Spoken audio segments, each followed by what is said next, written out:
এই যে এখানে আমি দুধ বসিয়ে দিয়েছি, এই যে 4 প্যাকেট দুধ ঢেলে দিয়েছি। এবারে আমুল দুধ দেবো 2 প্যাকেট, 10 টাকাওয়ালা। এবারে একটা ছোটোওয়ালা তাহলে একটু তেজপাতা দিয়ে দিলাম। 2 প্যাকেট আমুল দুধ দিয়ে দিলাম 10 টাকাওয়ালা, সেটা দেখাইনি। এই গোবিন্দভোগ চাল আমি ভালো করে ধুয়ে একটু ঘি মাখিয়ে রেখেছিলাম, এবার এটা দিয়ে দিচ্ছি।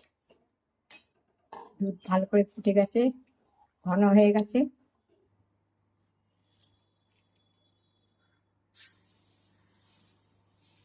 আন্দাজ মতো চিনি দিয়ে দিলাম।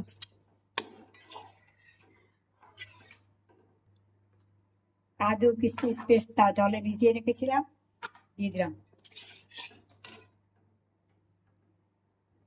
এবারে একটু নলেন ছোলা গুড় দিচ্ছি, যে তাল মিছরির মতো হয়ে গেছে। নলেন ছোলা গুড়, খেজুর।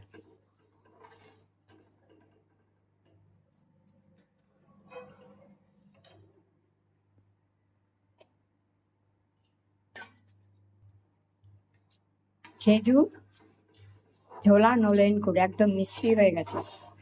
এবারে লাস্ট হয়ে গেল, এবারে নামিয়ে দেবো। ওটা আমার হয়ে গেছে, এবার আমি নামিয়ে দেবো।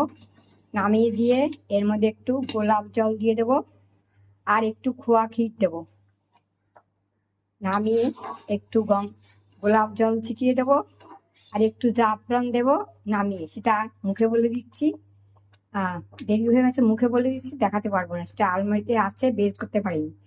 এইবার ঢেলে দেবো, নামিয়ে ঢেলে দিয়ে ওর পর একটু জাফরান দিয়ে দেবো, আর একটু গোলাপ জল দেবো, আর একটু খোয়া ক্ষীর ছড়িয়ে দেবো। চলো,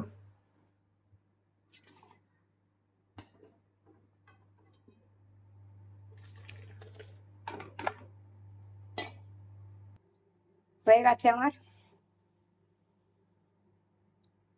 এরপরে আমি বললাম না, ঢেলে দিয়েছি। এরপরে একটু খোয়া ক্ষীর দিয়ে দেবো, আর একটু জাফরান দিয়ে দেবো, আর একটু গোলাপ জলটা দিয়ে দেবো। ওটা বার করে আনিয়ে নি, অনেকটা দেরি হয়ে গেছে। চলো, হরে কৃষ্ণ, জয় রাধা গোবিন্দ, টাটা।